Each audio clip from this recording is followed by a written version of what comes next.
Hey everybody, it's Jason Blaha here, and once again it is time for the Q&As. So let's go ahead and get this started. All right, first question. Will doing push press increase my strict press? My push press is 50 pounds more than my strict press. I am doing push press from the front rack position where the bar is sitting on my front delts.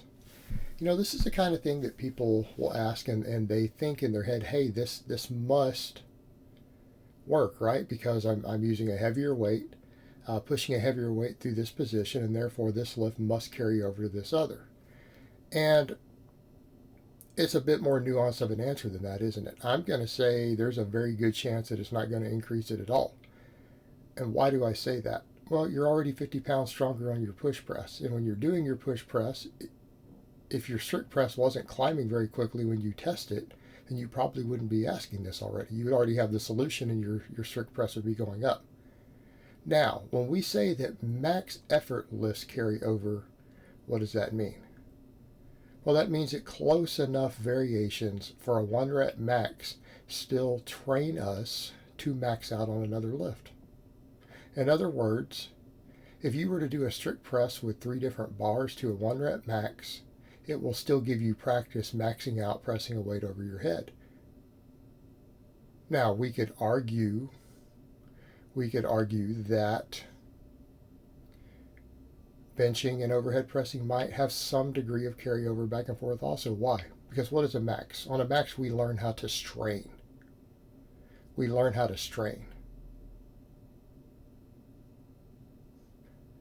When we learn how to strain using the same muscles. That's why all deadlifts kind of carry over, all squats kind of carry over, and there can be a degree of carryover between them in conjugate type training. Because that's basically what you're asking me here. You know, will this heavy max lift carry over to my other heavy max lift? Yeah, but will it train the technique? On this one, I'm going to say no. The actual strict press is a reasonably technical lift compared to a lot of other lifts. Okay, I wouldn't call it a high skill lift,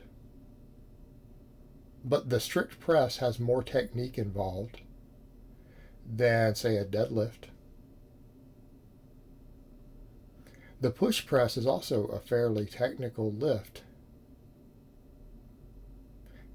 You may not be aware is that they have a completely different rack position and a completely different bar path. So you're not training the technique on each other. All you're doing is learning to strain against a max over your head, which again, max effort work carries over to other max effort work, not in technique, not always in muscular development, but in learning to push through sticking points. Because you just learn to strain and struggle against something heavy. That's what we do on maxes. So your other point comes over to the only other thing it could do would be to help with muscular development. I'll ask you a serious question. Do you think the push press is a particularly amazing hypertrophy exercise? I don't know that it is. How much volume are you doing with it?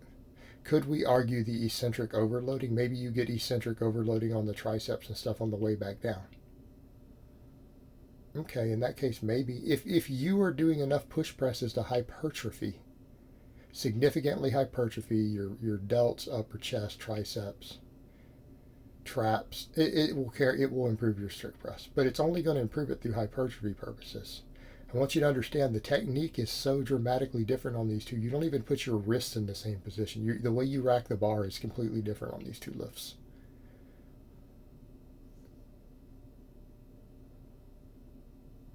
So you're not really getting any sort of technique carryover. It's all going to come down to learning to strain. So it'll only help you learn to strain if you're hitting maxes on both. Otherwise, you're down to hypertrophy. I would argue it's not the most efficient. What would be the most efficient would be to train your press to some extent, obviously. So it has a certain technique involved with it. And then do hypertrophy work. Hypertrophy the muscles involved in the press. You can do that a wide variety of ways. Could you use the push press to do that? Sure. I don't know that it would be the most efficient way. I think you might be better off doing different variations of overhead pressing, some delt work, incline benching, tricep work. Right? A lot of tricep work, some extra work for your delts. I think that's the best way to increase your strict press. All right, next question. Typically, how long does it take for your muscles to recover? I know it could vary from person to person, but I'm trying to figure out what would be the best split to ensure my muscle group is fully recovered before training it again. Questions like this are really a problem. It doesn't just vary from person to person. It varies depending upon specifically how you train. You're really asking the wrong question. You might say, why? Why am I asking the wrong question? Because you control how long your muscles take to recover. You personally have 100% control of that. You may say, okay, what do you mean? I don't understand. Let's take any sort of substances out of the equation. Let's assume you're completely clean. We don't need to factor that variable in. How much training volume did you do? How much intensity did you do? What does your lifestyle look like? Your recovery time for you personally right now, let's say you have a specific TDEE and sleep schedule and everything else. If you increase your caloric intake, your recovery time will reduce. If you reduce your caloric intake, your recovery time will probably increase. If you add an hour of sleep every night, the night after you train a lift or body part, if you sleep an extra hour that night, you will probably shave recovery time off significantly. If you lose an hour of sleep, you will increase recovery time. Do you see the problem with your question? It is very, very, very dynamic. Okay, and then we have training volume, and not just training volume itself, because realistically, let's say you're talking 5 sets of 10 on 4 different exercises with something like 70% of your max, right? That's kind of crazy. That would be extreme, actually, 5 by 10. But different exercises have a different stimulus to fatigue ratio. How long would it take you to recover from 5 sets of 10 at 65 to 70% on a deadlift? It would take you a real long time. You're probably going to be buried. Squat, it would be slightly easier. Hip thrust, it's even easier. You see where we're going with this? The stimulus fatigue ratio of your training.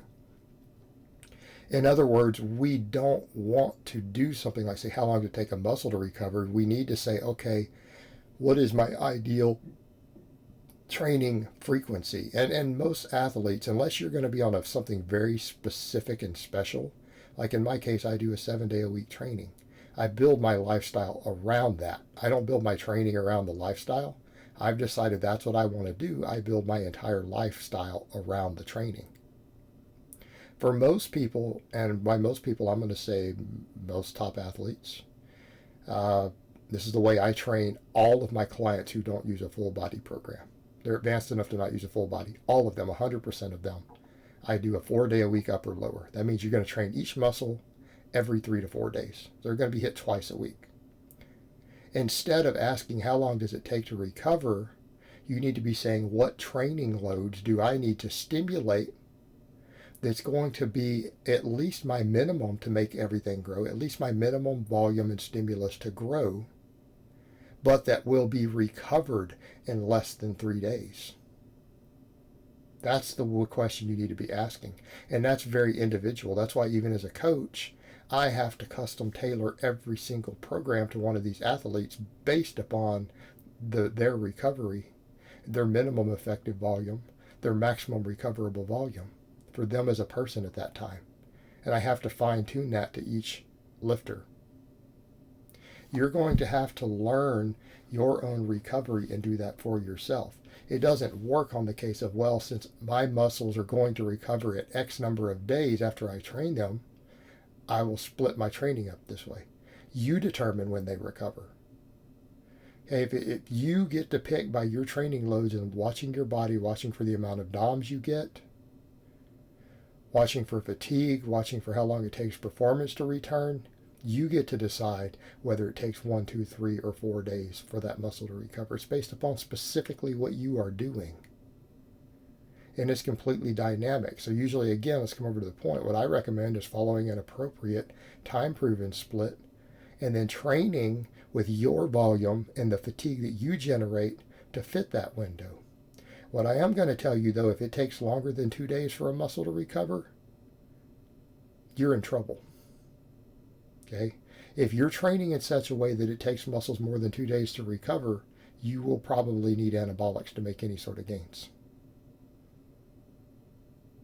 But that's usually because people are doing dumb things.